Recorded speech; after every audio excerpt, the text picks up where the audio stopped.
There's going to be a lot of action in this first round where we don't know. This is drama, man. This is building up to be. You're getting my attention, Mr. Bishop. Brett Holmes has moved draft capital in the past with the Rams. I mean, they traded 2 first-round picks for Jalen Ramsey. I mean, just think about the value of, like, at pick 14. What are you paying pick 14 for the next 5 years? Not a ton. Yeah. I mean, in relation to... It's cheaper than what you're paying pick 2. We have to have a side conversation about the Jets and the Lions in particular. It wouldn't surprise me if the Jets decided they were going to move up from 10 to make sure they got Jermaine Johnson, and they do have the ammo to do that. That ammo is currently being utilized to try to pry Deebo Samuel from the 49ers. So there was some interesting stuff that came out yesterday about draft value and about the 2 teams that have been in on Deebo Samuel and what it would cost. And one of them is the Jets. They have pick 35 and 38. And the Lions have pick 32 and 34. And they're both about the same kind of value going forward. And it gets you to, say, pick 14 in this draft. And that's kind of what was talked about being offered. That was the offer to San Francisco, and they have apparently turned that down.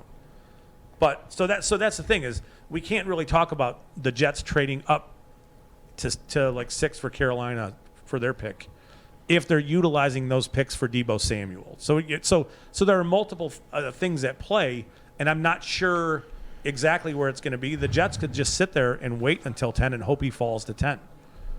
But you got to get past 9. Apparently I'm really good at the math, huh? I just realized something. Yeah.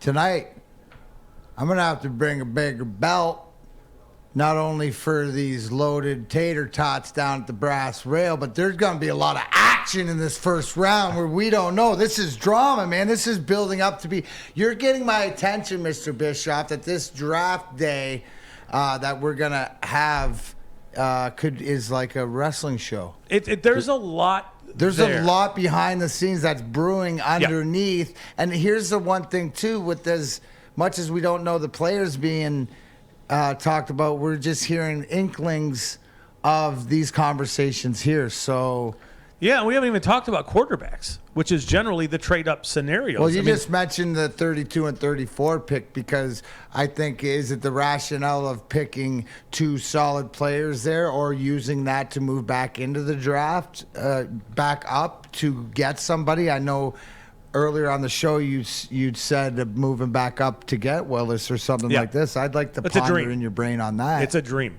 I mean, it would be a great thing for them to do. And Brett Holmes has moved draft capital in the past with the Rams. I mean, they traded 2 first-round picks for Jalen Ramsey. They moved first-round picks for Brandon Cooks. So he's not afraid to do these kind of things. So, I mean, it shouldn't – trading up is always a surprising move. But I mean, at some point in time, Brad Holmes is going to get aggressive to go get guys that he thinks are franchise-altering players.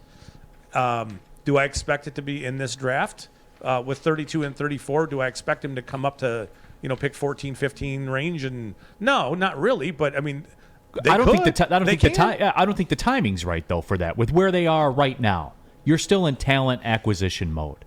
And that's a question I'll ask you about the Jets in just a little bit when we kind of do a 30,000 foot of the entire draft. Now, am I compromised?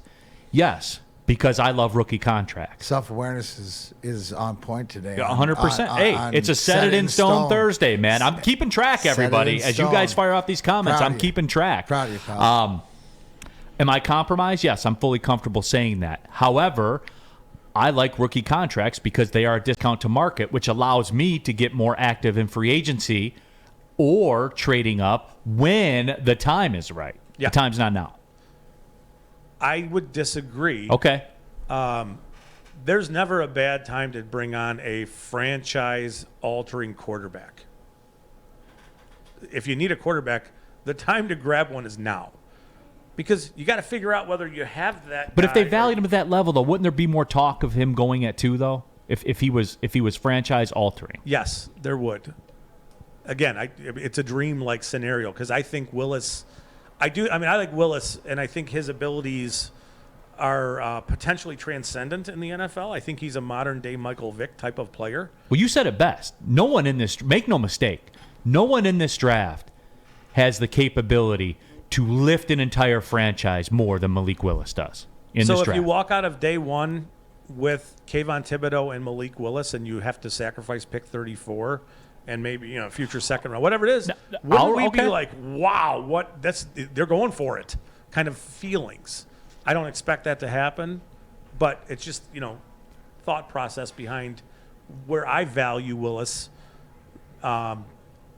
It wouldn't surprise me if because you and I are in lockstep about Willis, as is Spencer. But as you said, it was all a dream. You used to read Word Up magazine. Ginger Rogers, look at you guys go. Yeah. I want to sing a Les Mis song right now, but it just won't enter my head.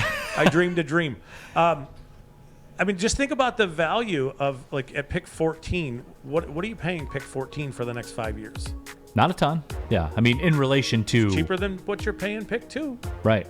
And far cheaper now you're than any speaking his quarterback in the league. language. Now you're Prime in the speaking his pump, language. baby. Okay.